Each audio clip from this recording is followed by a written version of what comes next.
A Deputación de Ourense ven de presentar o número 54 da revista Raigame, publicación de referencia no ámbito da arte, a cultura e as tradicións populares, que continúa a súa aposta por ofrecer unha visión moderna e actualizada do patrimonio cultural galego a través de colaboracións de carácter divulgativo e científico.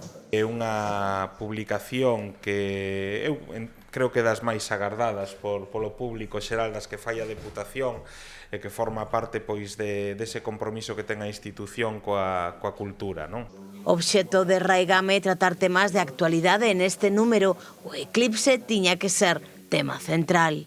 Non nos centramos solamente no aspecto, digamos, astronómico e científico do efecto do eclipse. Tentamos profundizar, afondar un pouquiño no aspecto máis humano, máis antropolóxico, máis relacionado coa cultura tradicional que pode estar ao redor de todo isto. Buscamos a colaboración de diferentes escritores, autores que aportan a súa visión máis antropolóxica sobre este tema.